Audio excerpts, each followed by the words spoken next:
आणि यानंतर आपण थेट जाऊयात, सुप्रिया सुळे सध्या बोलतायत. नात्याचा मान सन्मान ठेवून मी स्वतः त्या मीटिंगला दिल्लीला जाणार आहे. पुण्यातल्या जागेमध्ये सकाळी ज्या दिवशी आम्ही ठरवलं हे इलेक्शनलाही लढायचं, काँग्रेस, राष्ट्रवादी काँग्रेस आणि शिवसेनेची आमची सगळ्यांची सविस्तर मीटिंग ही सकाळी 11 ते दुपारी 1 सिल्वर ओक वर झालेली आहे. निर्णय सगळ्यांनी मिळून त्या मीटिंगमध्ये जे जे उपस्थित होते त्या सगळ्यांची चर्चा करून मग तो निर्णय घेतला गेला. जे त्या दिवशी मीटिंगमध्ये होते ते राष्ट्रवादी काँग्रेसचेही वरिष्ठ नेते होते, शिवरकरजी त्या मीटिंगमध्ये होते स्वतः, त्याच्यानंतर काँग्रेसचे नगरसेवक होते, राष्ट्रवादीचे काका आहेत काही, काका चव्हाण उपस्थित होते त्या दिवशी मीटिंगला, त्याच्यानंतर शिवसेनेची लोक होते. तर जी चर्चा झाली ती महाविकास आघाडीच्या सगळ्या घटकांची चर्चा करूनच आम्ही तो निर्णय पुण्याचा घेतला. जे नेते त्या दिवशी मीटिंगमध्ये हजर होते ते, त्याचं कारण असं की प्रचंड घोडेबाजार याची चर्चा सगळीकडे होत होती. काका होते त्या मीटिंगला, इथे काका स्वतः इथे, आणि तिथे काँग्रेस आणि शिवसेनेचेही सगळे लोक त्या मीटिंगमध्ये उपस्थित.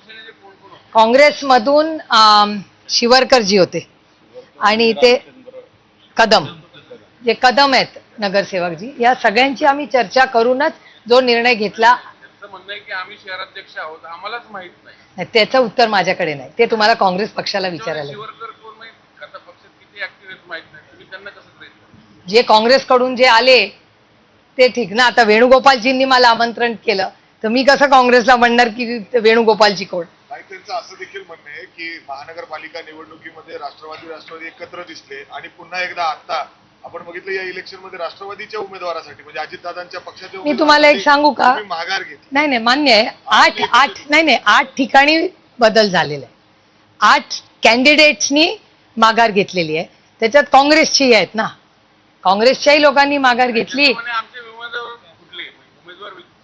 नाही, प्रत्येक ठिकाणी सिच्युएशन वेगळे. घोडेबाजार हवाय का, मी तुम्हाला त्याचा पुढचा टप्पा सांगते. मी स्वतः सुप्रिया सुळे एक नागरिक आणि लोकप्रतिनिधी म्हणून एक पार्लमेंटमध्ये बिल मूव्ह करते, ते तुम्हाला लवकरच दिसेल की अशा या सगळ्या ज्या इलेक्शन्समध्ये जो घोडेबाजाराचा आरोप होतो हे बंद झाला पाहिजे. आणि हात वरती करून पार्टीच्या व्हिपनी सरपंच टू लोकसभा हे पारदर्शकच इलेक्शन झालं पाहिजे. हे बिल मी स्वतः मूव्ह करते आणि तुम्हाला पुढच्या काही काळात हा बदल झालेला दिसेल. आणि सगळ्याच पक्षांमध्ये काय काय झालं.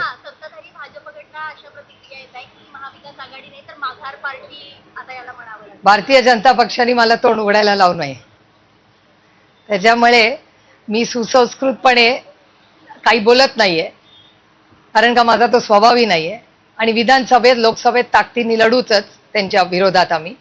पण आत्ता हा जो घोडेबाजार झालाय तो कोण काय कसं काय झालंय या बऱ्याच गोष्टी तुम्हालाही माहिती आहेत आणि मलाही माहिती आहेत. म्हणूनच मी हे बिल मूव्ह करतेय की घोडेबाजार होऊ नये आणि कुठलंही इलेक्शन झालं तरी ते फक्त पैशाच्या जीवावर कोणीही लढू नये, किंवा आईसच्याही म्हणजे इन्कम टॅक्स, सीबीआय आणि ईडी हिचीही भीती दाखवू नये. हा देश हा लोकशाही पद्धतीने चालला पाहिजे आणि त्याच्यासाठी जे काय करावं लागेल ते आम्ही करू. या सगळ्या ठिकाणी महाविकास आघाडीला माहिती होतं त्यांच्याकडे स्कोअर काय, किती मेंबर्स आहेत, मतदान किती.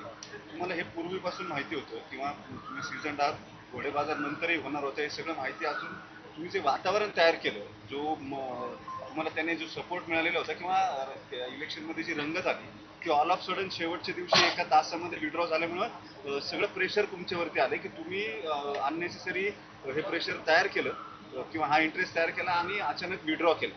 तर ह्याचं नेमकं कारण काय. तुम्हाला जर आधीपासून माहिती होतं आपल्याकडे नंबर्स नाही आहेत, घोडेबाजार होणार आहे, तरी सुद्धा तुम्ही उमेदवार दिले, एक सोडून 2 उमेदवार दिले, अचानक ते विड्रॉ केले, तर हा मेनली इगो सॅटिस्फाय करायचा विषय होता का जेव्हा वळसे पाटील पवार साहेबांकडे गेले की मग विड्रॉ झाले, काँग्रेसकडे कोणी गेलं की मग त्यांनी विड्रॉ केलं. लोकल ज्या तुमच्या गेमिक आहेत त्या एकदा कम्प्लीट झाल्या की मग विड्रॉल करायचे आणि आधी काहीतरी वेगळा मेसेज असं सोशल मीडियावरती. नाही बघा, लोकशाहीमध्ये प्रत्येक बोलायला अधिकार आहे.